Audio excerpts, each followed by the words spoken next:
बयनिसिमबो गोजोन हामलायनाय जासिहरबाय खुलुमबाय। बे समाव आङो नोंथांमोननि गेजेराव दासिमनि मोननैसो खौरां लाना फैदों। नोंथांमोना भिडिअखौ फारियै जोबजासिम नायलांदो। मोनसे दुखुनांथाव जाथाय, थोरसि सुनाय पाउडारजों हाथाय मानजिनानै जिउ गोमाबाय सासे हाबा जानाय आइजोनि।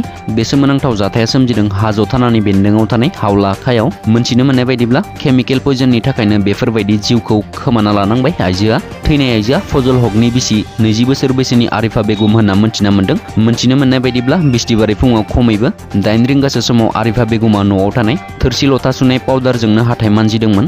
बेनि उनावनो सानजौफुनि खमैबो 11 रिंगासो समाव उदै सानाय बेरामजों भुगिनाङो आइजोआ। फोथारनि गेजेराव न' आरो गारिफोरनि थांलाय फैलाय सुबिदा गैयैनि जाहोनाव फिसाइ फजला गोबाव समनि उनावसो मुकालमुवानि आदाबारि देहा फाहामसालिसिम लांनो हादोंमोन बिसिखौ।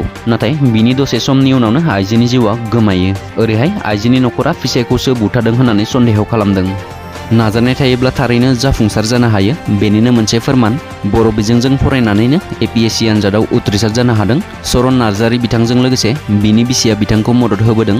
दिनै उदालगुरि जिल्लानि सिङाव थानाय 1 नं डिमाकुसि गामिनि थागिबि बिफा हानुब दैमारि आरो बिमा निहारि दैमारिनि फिसाज्ला जिरेन दैमारिया थांनाय 2020 मायथाइयाव आसाम सुबुं सिबिथाइ आय'गनि मैया फिथाइ फोसावनायाव उथ्रिसार जानो हानानै आसाम नाङैनो बर' हारिजों लोगोसे फैबाय थानाय इयुन जोलैफोरखौ थुलुंगाखां लाबोनो हानाया थारैनो बाख्नायथाव जादों। खौरांगिरिफोरनि सिगाङाव लोगोसे बिथाङा बुंथिना होदोंदि बर' बिजोंजों फरायनानैब्लाबो उथ्रिसार जानो हानानै गावखौनो गोजोननाय मोन्दों। लोगोसे बिथांनि उथ्रिसार जानो हानायखौ गोजोननाय मोननानै उदालगुरि जिल्ला एबसुनि आफादगिरि आरो डिमाकुसि दख'रा एबसुनि आफादगिरि नेहाथारिजों लोगोसे ओनसोलनि रायजो राजाफोराबो बरायदों। मोनसे ब्रेकिं निउज, गाबोन जानो थांगासिनो दङ ISPL नि फाइनाल मेचआ आरो बेवहायनो आसामनि गिबि मन्थ्रिया फैनायनि खोथा दंमोन। नाथाय बे समाव सुलुंनिफ्राय मोनथिना मोननाय जादोंदि गाबोन 23 अक्ट'बरनि ISPL फाइनाल मेचआव आसामनि गिबि मन्थ्रि डक्टर हिमन्त बिश्व शर्माया फैनाय नंलिया होनना मोनथिना मोन्दों। अरुणाचलनि आपार सियां जिल्लानि मेगिंआव जादों फिन आर्मि हेलिकप्टारनि जाब्रबथाय। थांनाय शुक्रबारखालि जायो बे जाब्रबथाया। बे दाननिनो 5 अक्ट'खालिबो जाब्रबथायाव गोग्लैदोंमोन आर्मिनि गंसे हेलिकप्टारा। बे जाब्रबथायाव हेलिकप्टारनि पाइलटआ जिउ गोमानायनि अनगायैबो जोखोम जादोंमोन आर्मि जवाना। मख'नो गोनांदि थांनाय शुक्रबारखालि चिरां जिल्ला बिजनीनि लक्ष्मी पुजायाव मिरुनि मन्थ्रि किरेन रिजिजुआ आगान होफैयो। भारतारि रौनिया हानजानि बेबायदि जाब्रबथाय जानायखौ बिथाङा गोथौ दुखु मोननाय फोरमायदों।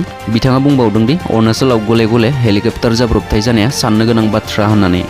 रुंसारि कृष्ण कुमार बसुमतारीनि आद्य श्राद्धखौ दिनै खुंफुंबाय। थांनाय 14 अक्ट'आव चिरां जिल्लानि गरुबाचा पुलिस बादानि सिङाव थानाय गरागाव लामायाव जिउ गैयै थासारियाव बोखांनो मोननाय पाठशालानि आनन्दराम बरुवा एकाडेमिनि 5थि सेमिस्टारनि फरायसा क'क्राझार टेङापारानि थागिबि कृष्ण कुमार बसुमतारीनि आद्य श्राद्धखौ दिनै क'क्राझार जिल्लानि सा आफलागाव गामियाव नेमखान्थि बादियै खुंफुंनाय जायो।